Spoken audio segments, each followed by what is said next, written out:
बॉलीवुड में सिर्फ एक ही धर्म चलता है, वो है पैसा। लेकिन पैसे कमाने की चुल अगर किसी इंसान को बुढ़ापे में भी बहुत ज्यादा हो, उसकी लालच बहुत ज्यादा बढ़ जाए, तो फिर उस इंसान को आत्मा की शांति कभी भी नहीं मिलती है, उसको मन की शांति कभी मिल ही नहीं पाती। अमिताभ बच्चन को मैं महानायक तो बिल्कुल भी नहीं कहूँ, क्योंकि सिर्फ कुछ सुपरहिट फिल्में दे देने से कोई महानायक नहीं बन जाता है। मैं नहीं मानता इन सब चीजों को। अगर फिल्में सुपरहिट दे देने से कोई महानायक बन जाता है, तो उस हिसाब से तो सनी लियोन, मियां खलीफा, ये लोग भी अपने अपने फील्ड में सुपरहिट फिल्में दे चुके हैं। भले ही लोग छुपकर देखते हैं, लेकिन देखते तो हैं, इन्हें पसंद तो करते हैं। तो ये भी अपने अपने फील्ड की महानायिका है, इन्हें भी वही बुलाया जाना चाहिए, महानायिका सनी लियोन, महानायिका मियां खलीफा।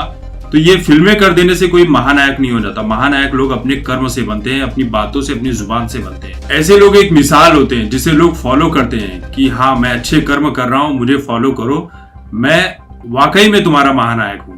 मुझे अरुण गोविल जी का एक इंटरव्यू याद है। वही अरुण गोविल जी जिन्होंने रामायण में भगवान श्री राम का किरदार निभाया था और जिसे इतना सार्थक कर दिया कि आज तक लोग उन्हें अरुण गोविल नहीं, राम के नाम से ही बुलाते हैं। राम का किरदार उनके लिए इतना पॉपुलर हुआ, उनके लिए जीवन में इतनी खुशियां लेकर आया कि वो जब कभी भी कहीं जाते थे, बाहर निकलते थे, तो लोग उनके पैरों में गिर पड़ते थे, उनका आशीर्वाद लेने लगते थे, उन्हें वाकई में भगवान राम के रूप में ही देखने लगे थे। जबकि वो बताया करते थे कि मैं राम नहीं हूं, मैं सिर्फ एक किरदार कर रहा हूं, लेकिन फिर भी लोग कहते थे कि नहीं, हमारे लिए तो आप ही श्री राम। तो ये किरदार की कीमत होती है। फिर उन्होंने कपिल शर्मा शो के दौरान ये बात कही थी कि जब वो किसी फिल्म की शूटिंग के लिए बाहर गए हुए थे, मुंबई से बाहर गए हुए थे, तो उसी दौरान थोड़ा समय निकालकर जब वो सिगरेट पी रहे थे, तब उसी वक्त किसी एक महिला ने देखा, बूढ़ी महिला थी, तो वो बूढ़ी महिला अरुण गोविल को देखकर भड़क गई कि राम का किरदार करते हो और सिगरेट पीने का काम करते हो, इतना घटिया काम। वो बात अरुण गोविल जी को इतनी चुभ गई और इतनी सही लगी कि उन्होंने उस दिन से लेकर आज तक कभी भी सिगरेट को हाथ नहीं लगाया, तंबाकू को हाथ नहीं लगाया, शराब तक को हाथ नहीं लगाया।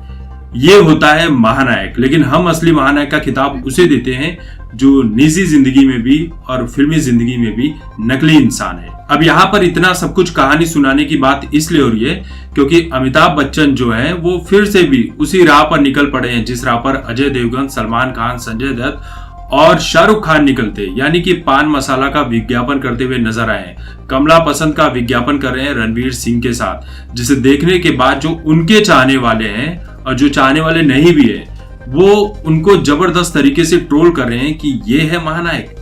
इस महानायक से बेहतर है कि भाई अपने माँ बाप को महानायक मानो। सोचिए, जो पान, तंबाकू, मसाला, सिगरेट इस देश के युवाओं को खत्म कर रहा है, पूरे तरीके से उनके पैसे तो खत्म करता ही है, साथ ही कैंसर जैसी बीमारियां लेकर आता है। जब तक इंसान खाते रहता है उसे ये सारी चीजें अच्छी लगती है, लेकिन जिस दिन कैंसर की बीमारियों से ग्रसित होता है उस दिन उसे समझ में आता है कि मैं कितना गलत कर रहा था, लोग मुझे समझा रहे थे लेकिन मैं समझा नहीं।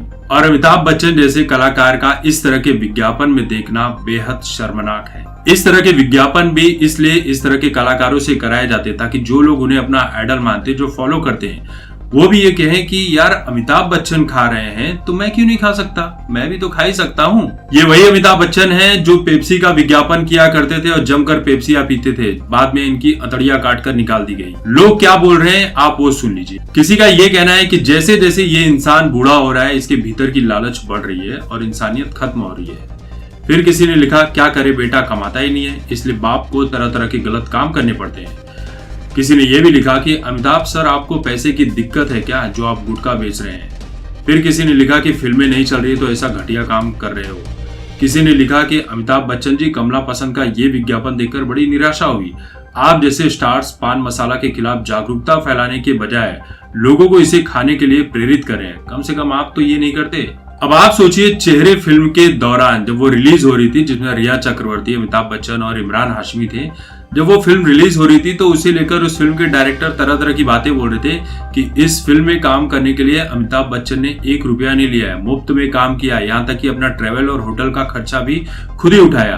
अब सोच लीजिए, जो इंसान बुढ़ापे में आकर पान मसाला का विज्ञापन करने के लिए पैसे ले रहा है, एक गलत काम कर रहा है, वो गलत काम ही, इसे सही काम कभी नहीं माना जाएगा। जो दूसरों को, समाज को बर्बाद करने का काम करता है वो इंसान कभी सही नहीं हो सकता है। तो अमिताभ बच्चन ने फ्री में काम किया होगा, ये बात तो बिल्कुल भी झूठी है। ये मैंने पिछली वीडियो में भी बता दी। यही वजह है अमिताभ बच्चन को ट्रोल किया जा रहा है, लेकिन ट्रोलिंग का इन्हें फर्क नहीं पड़ता है क्योंकि इनकी जो बुद्धि है वो वाकई भ्रष्ट हो चुकी है।